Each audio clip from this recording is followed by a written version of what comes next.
शिव सनकादिक आदिक इंचित, शेष न पावत पार मेरे वाला जी, शेष न पावत पारे, शेष न पावत पारे। जिनके चरणों में अनंत ज्ञान, प्रेम, आनंद और शांति का सागर लहरा रहा है, जिनकी कृपा के सागर की एक बूंद से ही समस्त ब्रह्मांड को अखंड मुक्ति का उपहार मिला है, जिनके हृदय से प्रवाहित होने वाली तारतम वाणी की अमृत धारा समस्त विश्व को अपने आंचल में समेट लेने वाली है, जिनको अपने हृदय मंदिर में बसा लेने पर एकरूपता का मधुर एहसास होता है, उस प्राणेश्वर, प्राण प्रियतम, प्राण वल्लभ, प्राण जीवन, प्राणनाथ के चरणों में हमारा सर्वस्व समर्पण है। हमारी अंतरात्मा की यही पुकार है, बस तू ही तू है, तू ही तू है, तू ही तू है।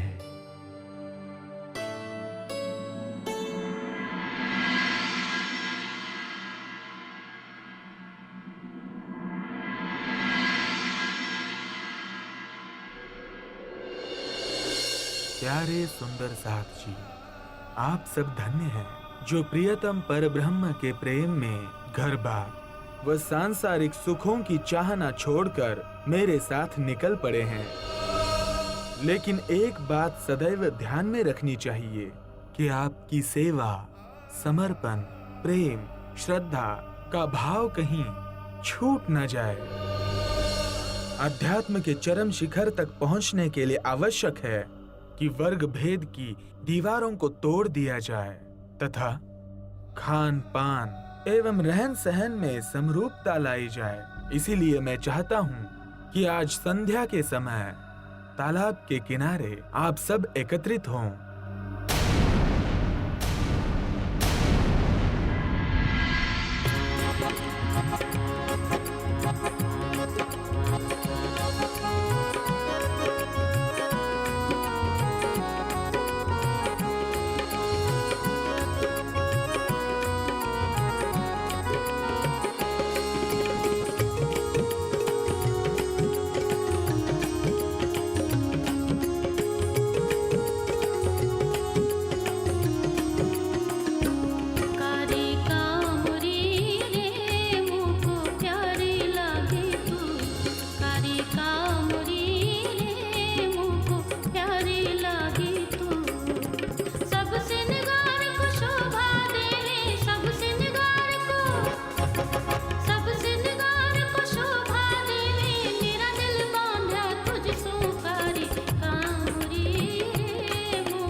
प्रणाम श्री जी साहब। प्रणाम।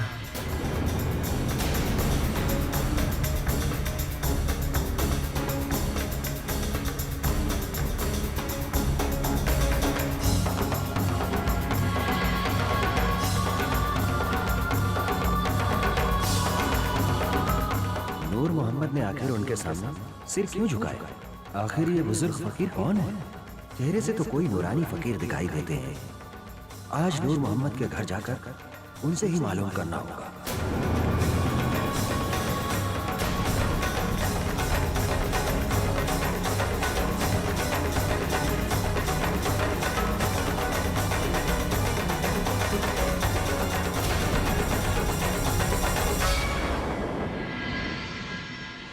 अस्सलाम वालेकुम। वालेकुम अस्सलाम। आपको देखकर बहुत खुशी हुई। नूर मोहम्मद, कल जब मैं तालाब के पास से गुजर रहा था तब मैंने देखा कि तुम एक वैरागी फकीर को झुककर सलाम कर रहे थे। तब से मेरा मन बेचैन हो रहा है कि आखिर वो वैरागी फकीर है कौन? अव्वल खां साहिब, आप जानना ही चाहते हो तो मैं आपको उनके बारे में सही बता देता हूँ। वे हैं हादिउल दारैन आखरुल इमाम साहिब बुज़्ज़मा, जो कुरान पाक वे हदीसों के ज़ाहिरी व बातिनी मायने बताकर दीन इस्लाम के हकीकत को जाहिर कर रहे हैं। मियाँ, ये क्या कह रहे हो?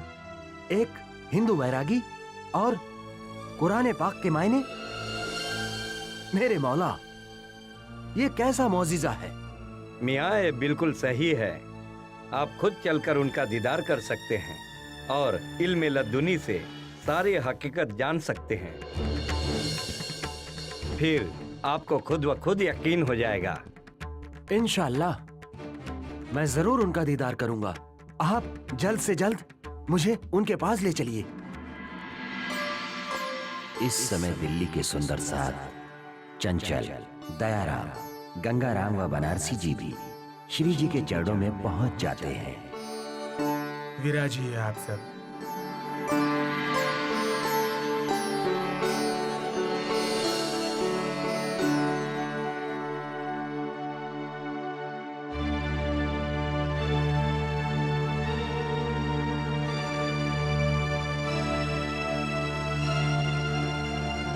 आदाब अर्जाए हजरत अकदश।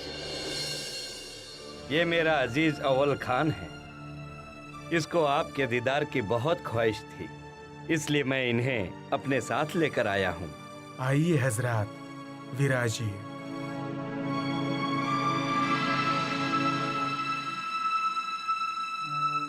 दीन इस्लाम हकीकी के रहस्य को जानने के बाद वह सीधा सरल सतमार्ग प्राप्त हो जाता है, जिस पर चलकर प्रत्येक इंसान अपना आत्म कल्याण कर सकता है। सच्चा मुसलमान कौन है?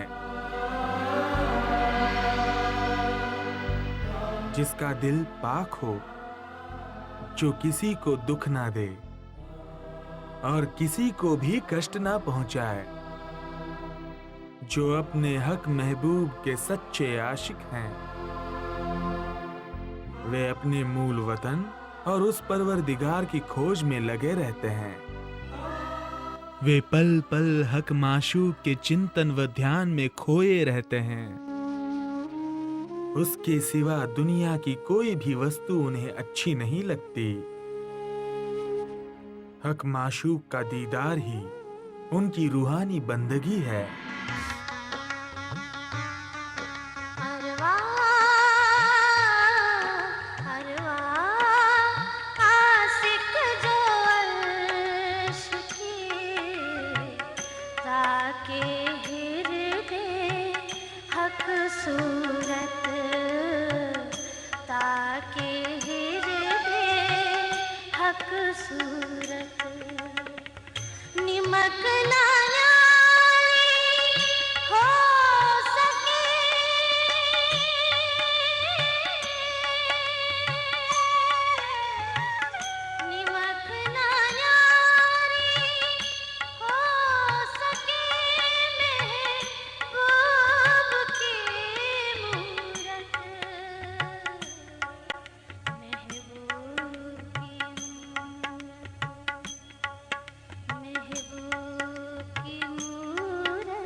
बरहक आप ही आखिरुल इमाम साहिबुज़्ज़मा हैं।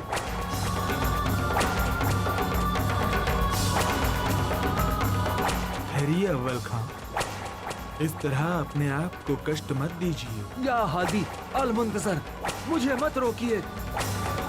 आपको अपने शरीर को कष्ट नहीं देना चाहिए। बेशक आप एक नेक रूह हैं। इस हकीकत को जानकर हक महबूब पर कुर्बान हो जाइए, उसके चिंतन और ध्यान में खो जाइए। यही जीवन का परम लक्ष्य है। मोहसिन आज़म, मैं आपका गुनहगार हूँ कि मैंने आपकी अजीम बाक़िबिल्लाह शख्सियत को पहले ही क्यों नहीं पहचाना। अव्वल खां, चिंता मत करो, अब आपको सच्चाई का वो मार्ग पता चल चुका है जिस पर चलकर आसानी से कायमी प्राप्त हो जाती है। आइए मेरे पास बैठिए।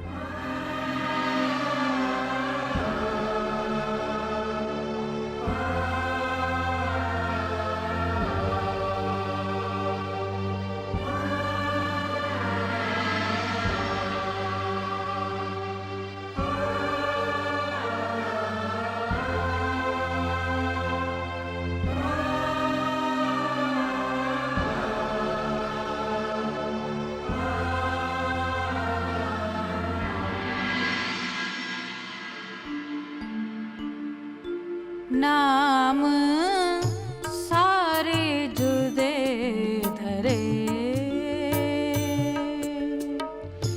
लई सबो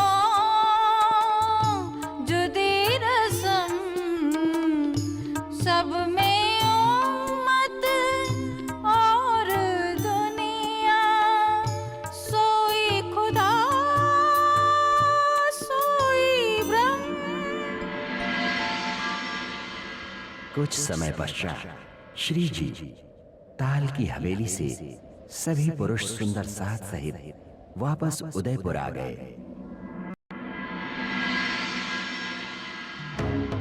महाराज, बादशाह औरंगजेब ने पैगाम भिजवाया है कि आपने मारवाड़ के युद्ध में शाही फौज के खिलाफ बागी राजपूत सरदार दुर्गादास राठौर का साथ दिया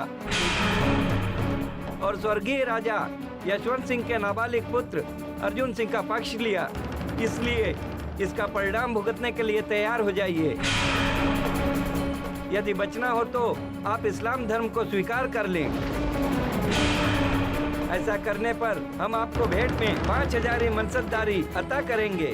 हमारा इस फरमान को न मानने पर आपके राज्य पर हमला कर दिया जाएगा और आपको बंदी बनाकर आपके राज्य को मुगल साम्राज्य में मिला लिया जाएगा। तुम्हारी हिम्मत कैसे हुई हमें ऐसा संदेश सुनाने की?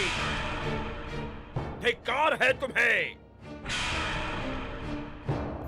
हमारे राज्य के पुरोहित होकर भी धन के लालच में तुम मुगलों का संदेश लेकर आए हो हमारे पास।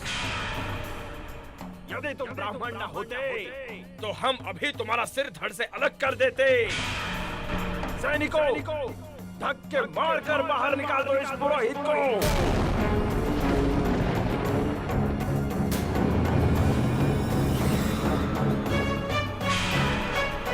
जाओ और कह दो अपने बादशाह से कि राजपूतों की तलवारें युद्ध के मैदान में उसकी प्रतीक्षा कर रही है।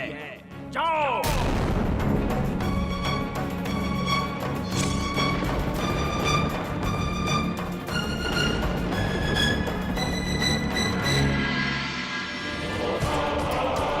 बहुत खेद के साथ कहना पड़ रहा है जनाब अली, उस घमंडी राणा राज सिंह ने आपके आदेश को मानने से इनकार कर दिया है और साथ ही हमारे दूत गरीबदास पुरोहित को धक्के मारकर अपने दरबार से निकाल दिया है। ला हौल वला कुव्वत। उस गुस्ताख की ये मजाल कि उसने हमारे दूत को धक्के मार के निकलवा दिया और हमारे आदेश को मानने से इनकार कर दिया। वजीर साहब, उदयपुर पर हमला करने की तैयारी की जाए।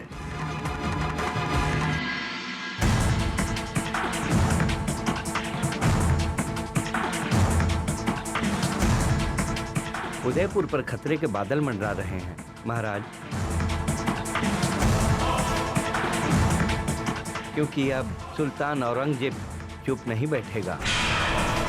वो अब अवश्य हम पर आक्रमण करेगा।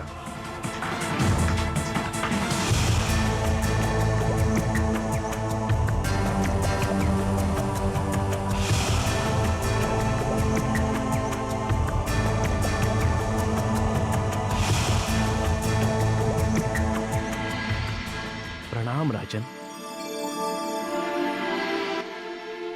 प्रणाम राजन, हम श्री प्राणनाथ जी का संदेश लेकर आए हैं।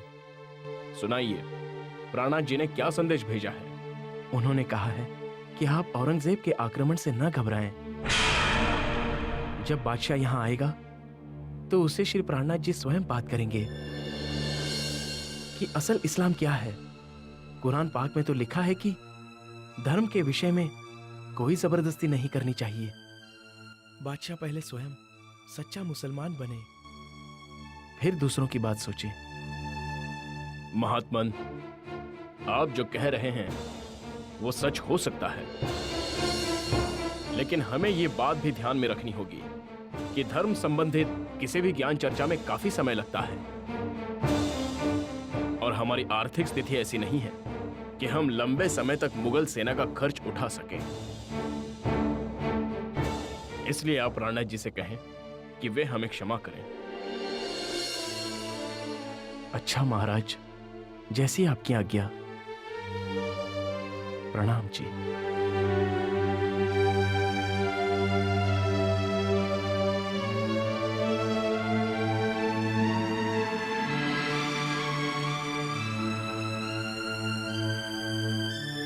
क्षमा करना राजन, हमने आपसे पहले ही कहा था कि उन बैरागियों को राज्य से बाहर निकाल देना चाहिए ताकि हमारे राज्य में सुख शांति बनी रहे।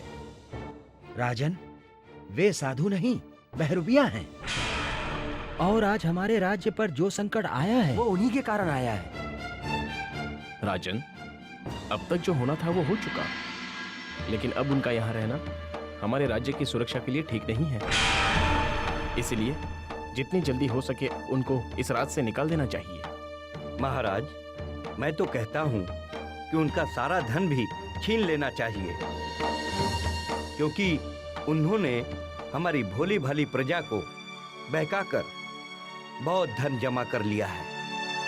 नहीं राजन, नहीं, ये उचित नहीं होगा। यदि हमारे राज्य में साधु संत लूट लिए जाएंगे तो आपकी बहुत बदनामी होगी कि एक हिंदू राजा ने महात्माओं की रक्षा करने के बजाय उसे लूट लिया। आप सत्य कह रहे हैं मंत्री जी। कोतवाल जी, आप श्री प्राणनाथ जी के पास जाइए, उन्हें जाकर यथास्थिति से अवगत कराते हुए कहिए कि वे कुछ दिनों के लिए हमारे राज्य से चले जाएं। संकट की स्थिति टल जाने के बाद वे पुनः यहाँ आ सकते हैं। जो आज्ञा महाराज।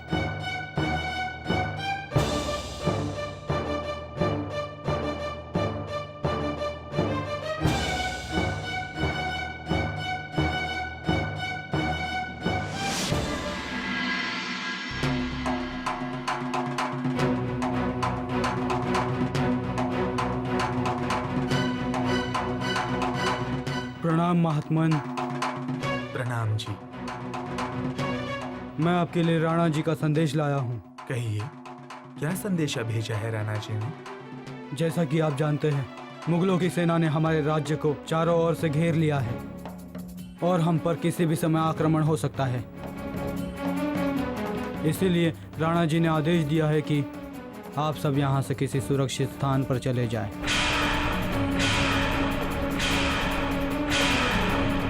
जब स्थिति ठीक हो जाए तो आप सब पुनः आ जाइएगा।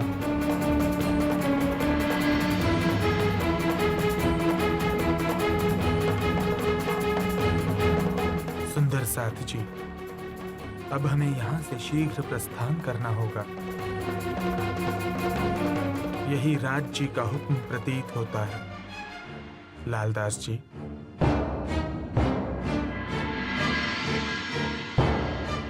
आप सब शीघ्र यहाँ से प्रस्थान करने की तैयारी कीजिए।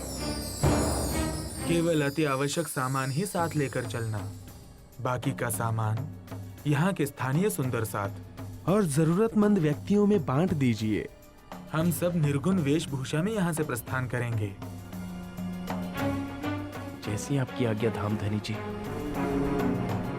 इस प्रकार विक्रम संवत 1737 के प्रारंभ में श्री जी सभी सुंदर साथ सहित उदयपुर से मंदसौर की तरफ प्रस्थान करते हैं। इस समय फकीर के भेष में उनका स्वरूप बहुत ही सुंदर और अद्भुत लग रहा था। उनका मुखारविंद पूर्णमासी के चंद्रमा के समान सुशोभित हो रहा था।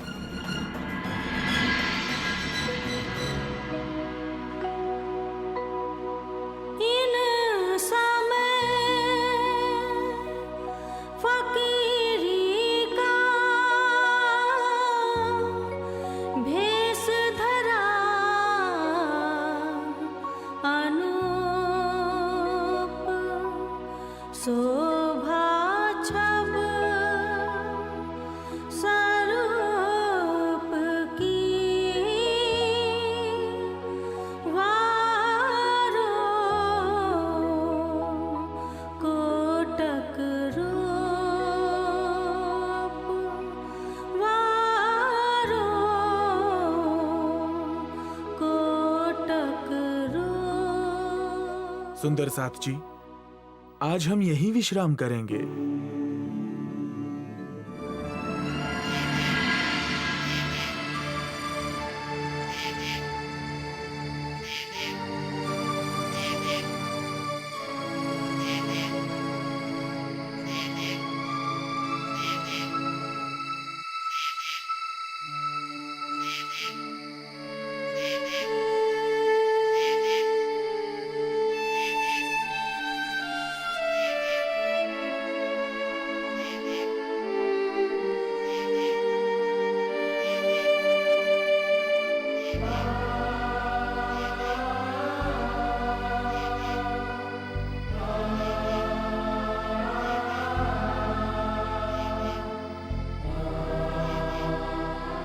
हमने सोचा नहीं था कि हमें ऐसे भी दिन देखने पड़ेंगे जब हमारे प्राणेश्वर को खुले आकाश में सोना पड़ेगा।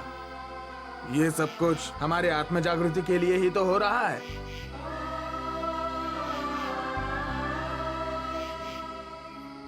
श्री जी की यही इच्छा है कि इस स्थान पर और अधिक जागनी हो, जिसके लिए समय भी अधिक लग सकता है। तो क्यों ना हम सब यहाँ पर मिलकर एक भवन बना दे, ताकि श्री जी एवं सुंदर साहब को इस तरह कष्ट उठाना न पड़े। ठीक है, सुबह होते ही हम श्री जी से निवेदन करेंगे और भवन निर्माण का कार्य प्रारंभ कर देंगे।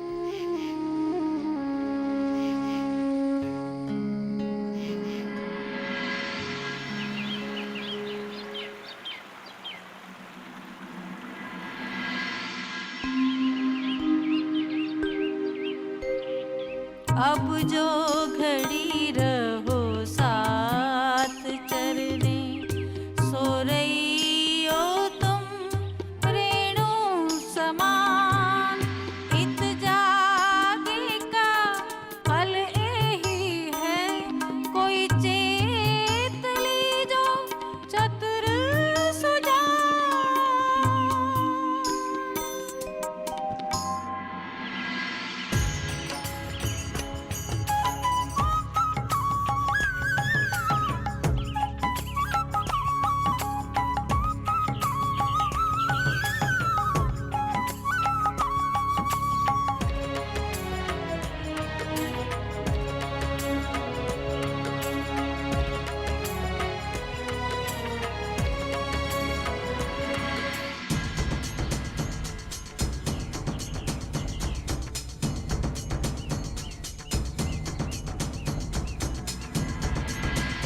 सेवा के स्वर्णिम मार्ग पर चलना कांटों से भरे मार्ग पर चलने के समान होता है। स्वयं के अस्तित्व को मिटा देने वाला ही इसका राही बन पाता है।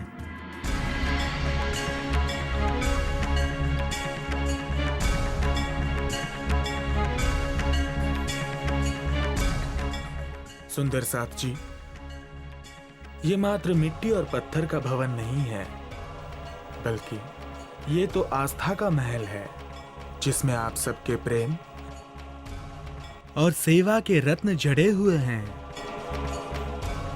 इसके कण कण में ऐसी भव्यता है जो किसी स्वर्ण महल में भी नहीं होगी।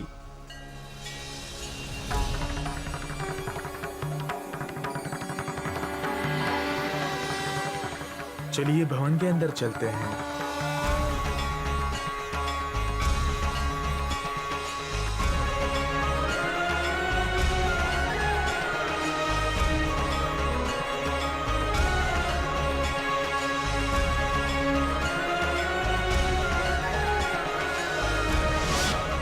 प्रणाम महात्मन। प्रणाम। आपके पवित्र दर्शन करके आज मैं धन्य हो गई हूँ। कृपया ये छोटी सी सेवा स्वीकार करें।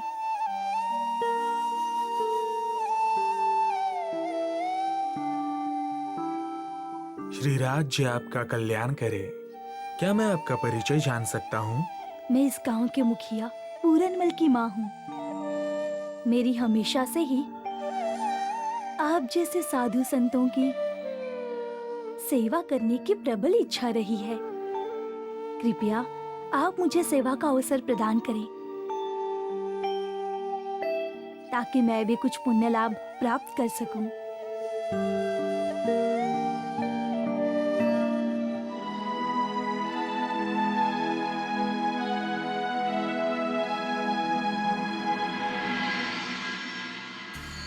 ये रहा मेरा दाम।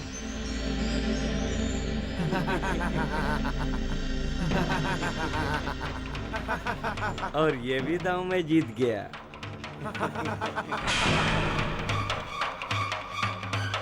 नहीं, मैं हार नहीं मान सकता। मैं दोबारा पैसे लेकर आऊंगा और फिर खेलूंगा।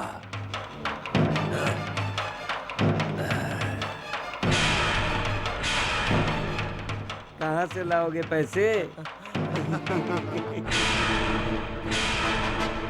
अरे हाँ, तुम राजा के भाई हो ना, तो जाओ राजा से मांग कर ले आओ।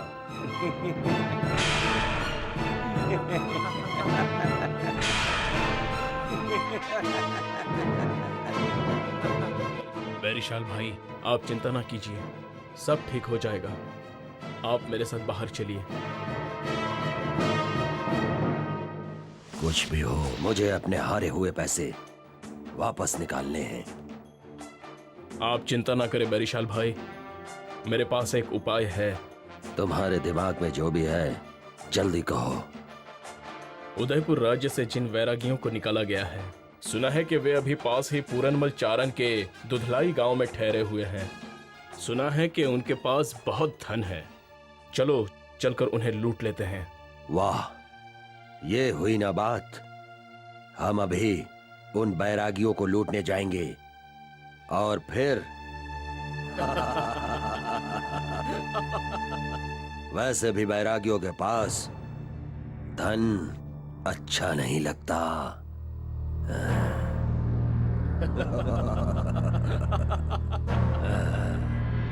चलो। जुआ और नशे का व्यसन व्यक्ति के विवेक का नाश करके उसे रक्षक से भक्षक बना देता है। कहां इस बैरिशाल को क्षत्रिय होने के नाते महात्माओं की रक्षा करनी चाहिए और कहां ये उन महात्माओं को ही लूटने चला है।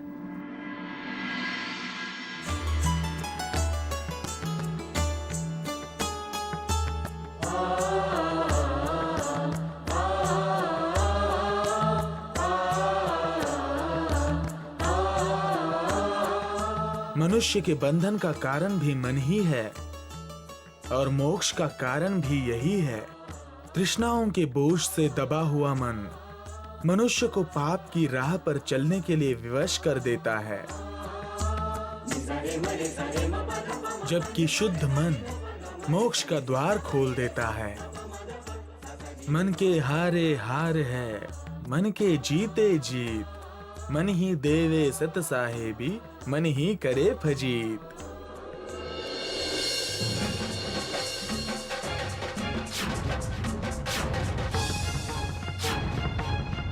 सारा सामान लूट लो।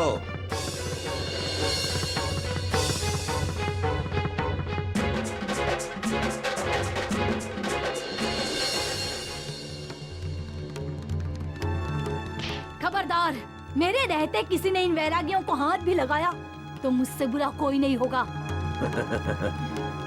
ए बुढ़िया, हट जा हमारे रास्ते से।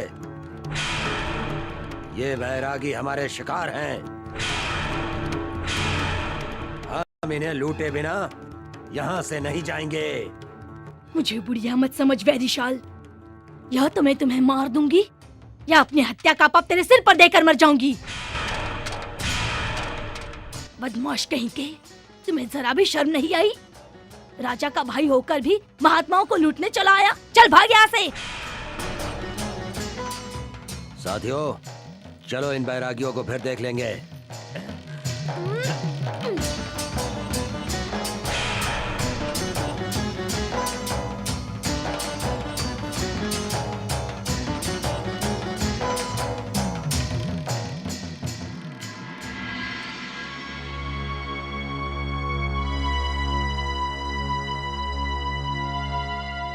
आप धन्य हैं माताश्री।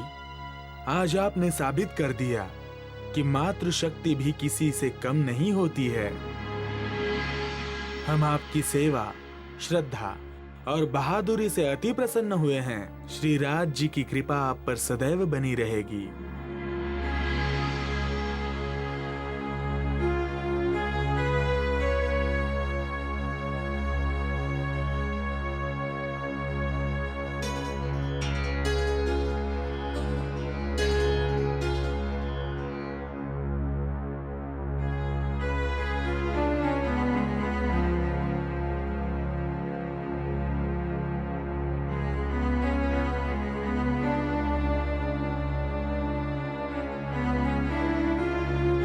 श्री जी साहिब जी,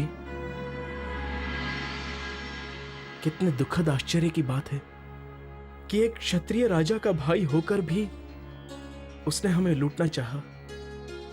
जल से भरे बादल एक ही जगह वर्षा नहीं करते, इसलिए हमें यहाँ से प्रस्थान कर देना चाहिए।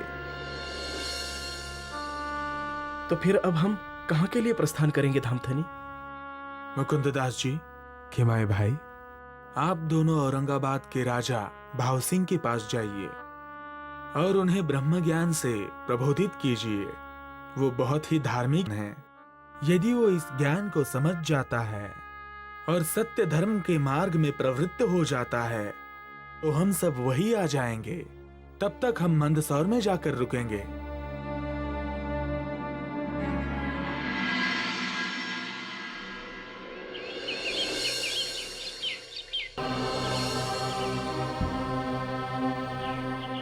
हमारे धन्य भाग्य हैं जो आपके दर्शन हुए।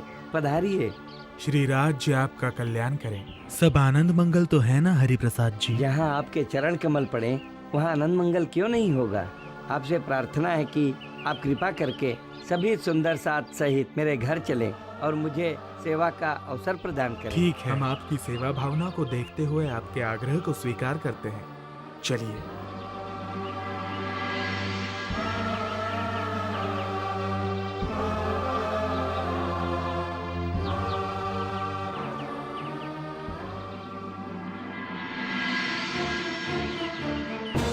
रुको। भाई, हमें महाराज से मिलना है। आप लोगों को राजा से क्यों मिलना है? दान दक्षिणा के लिए बहुत से महात्मा दिन भर आते रहते हैं। राजा किस किस से मिलेंगे? भाई, हमें दान दक्षिणा नहीं चाहिए। हम तो महाराज से कुछ ज्ञान चर्चा करना चाहते हैं। ज्ञान चर्चा करना है तो हमारे राज पंडित रामदास महंत से मिलो। इसके लिए राजा को परेशान करने की कोई जरूरत नहीं है। जाओ यहाँ से।